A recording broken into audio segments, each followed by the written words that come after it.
सुरेश वसावे का यह प्रश्न है जी। कि जब हम प्रार्थना करते हैं तो क्या हमें ऑयल का इस्तेमाल करना ज़रूरी है? जब हम ना प्रार्थना करें किसी भी चीज़ के लिए तो क्या हमें ऑयल के साथ करना चाहिए? ओके, मैं चाहता हूं कि पहले एक वचन को पढ़ लीजिए। मरकुस की किताब उसका 6वां अध्याय वचन 7 से 13। The book of Mark chapter 6 verse from 7 to 13। पहले इसको पढ़ लेते हैं फिर बात करते हैं। हालांकि इसके ऊपर बहुत कुछ है। याकूब की किताब 5वां अध्याय वचन 13, 14, 15, 16, 17 तक भी है, बट मैं उसको नहीं पढ़वा रहा हूँ, लेकिन फिलहाल इसको पढ़ते हैं जी। उसने 12 को अपने पास बुलाया और उन्हें 2-2 करके भेजने लगा और उन्हें अशुद्ध आत्माओं पर अधिकार दिया। उसने उन्हें आज्ञा दी, मार के लिए लाठी छोड़ और कुछ न लेना, न तो रोटी, न झोली, न बटुए में पैसे, परंतु जूतियाँ पहनो और दो दो कुर्ते न पहनो। और उसने उनसे कहा, जहाँ कहीं तुम किसी घर में उतरो तो तब तक वहाँ से विदा न हो, तब तक उसी घर में ठहरे रहो। जिस स्थान के लोग तुम्हें ग्रहण न करे और तुम्हारी न सुने, वहाँ से चलते ही अपने तलवों की धूल झाड़ डालो कि उन पर गवाही हो। तब उन्होंने अब लिखा है कि तब उन्होंने जाकर प्रचार किया कि मन एक सेकंड, उन्होंने प्रचार किया। क्वेश्चन है कि प्रचार किसको किया? वो लोगों को जो परमेश्वर के राज्य का वचन नहीं सुनते थे या उनको पता नहीं था। जो टेरिटरी है, जो इलाका है, वो जूइश का है, वो बात अलग है। लेकिन हम उनको क्या कहेंगे? हालांकि वो जूइश है लेकिन वो सुसमाचार से वंचित है। उनको भी हम एक हिसाब से अन्य जातियों में ही कैटेगरी में लेकर आएंगे। हालांकि वो जूइश है लेकिन परमेश्वर के राज्य के सुसमाचार से वंचित है। उनको वचन सुनाओ करके बोला। आगे बोलिए। प्रचार किया कि मन फिराओ और बहुत सी दुष्ट आत्माओं को निकाला। एक सेकंड, एक एक करके जाएंगे। दुष्ट आत्माओं को निकाला। किसके अंदर से दुष्ट आत्माओं को निकाला? अविश्वासी। अविश्वासी मतलब जो यहूदी तो थे लेकिन सुसमाचार से वंचित थे। उनके अंदर दुष्ट आत्मा थी क्योंकि प्रभु उनके पास में नहीं था। उनका यहोवा यूड हे वाव हे उनके पास में नहीं था, जिसके चलते उनको निकाला। किसने निकाला? चेलों ने निकाला। आगे। और बहुत से बीमारों पर तेल मलकर उन्हें चंगा किया। उसके ठीक ऊपर यीशु ने क्या किया है? अब आप उसको पढ़िएगा। आपने क्या पढ़ा था? 6 का 7 पढ़ा था ना। अब आपको पढ़ना 6 का 4।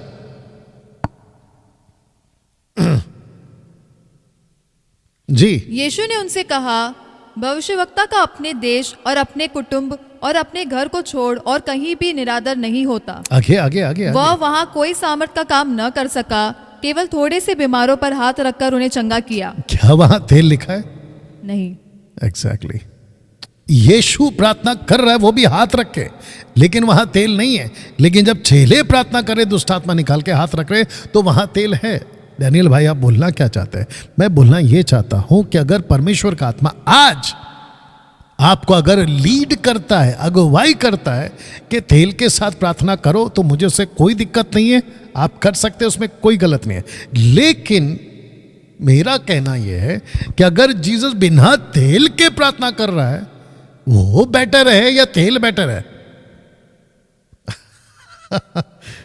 आपको पता है, आप जब किसी भी चीज का सहारा ले लेते हो तो जो लोग है ना, उसके ऊपर उनका फोकस जाता है। जैसे कि मूसा ने पीतल का सांप बनाया, ऊपर लटकाया।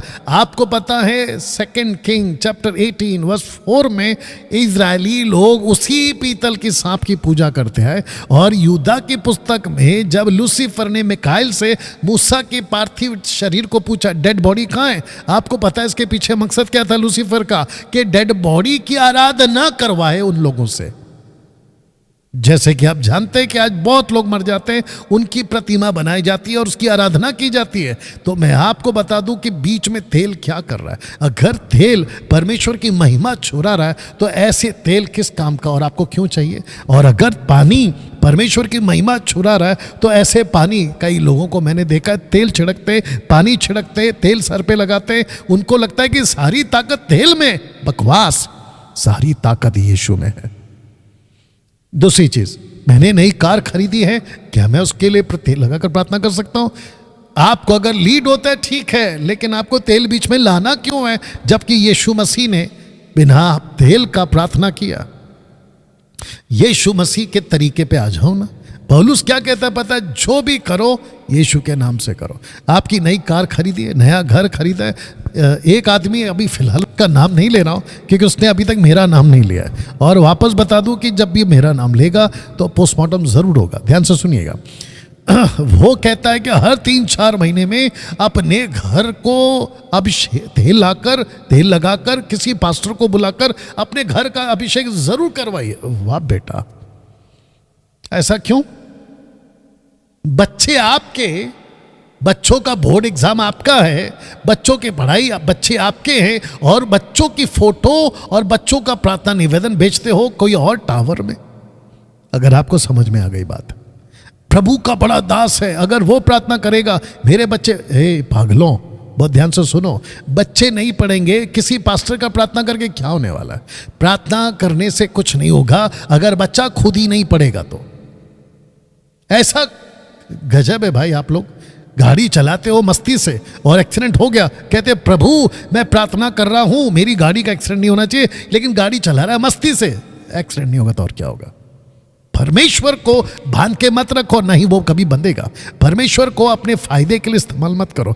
तो तेल रहा, पानी रहा, रुमाल रहा, कपड़ा रहा, और वो क्या है यहूदियों का शॉल, उसको ओढ़ के खूब प्रार्थना करते हो। शॉल का एक, क्योंकि वो 12 साल से लहू बहने वाली औरत ने शॉल का जो नीला कलर का जो धागा था उसको पकड़ लिया, बोली चंगी हो गई।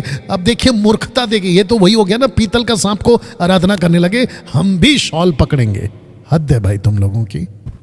और ऐसे कितने पास्टर्स हैं जो ऐसे काम करवाते हैं। तो रहा सवाल तेल का क्वेश्चन, तो बीच में मैंने ये भी डाल दिया, मत करिए। आपके पास प्रभु है, प्रभु से प्रार्थना करो। और आपको पता है परमेश्वर का वचन क्या कहता है, निकालो मैथ्यू 5:7, मैथ्यू 5 चैप्टर 5:7।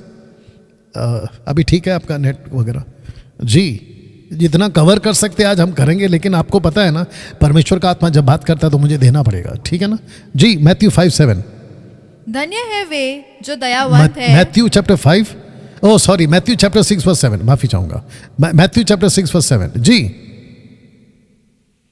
प्रार्थना करते समय अन्य जातियों के समान बकबक न करो। ये देखो, बकबक ग्रीक वर्ड है बाटा। परमेश्वर कहता है ज्यादा बकबक करेगा मिलेगा चाटा।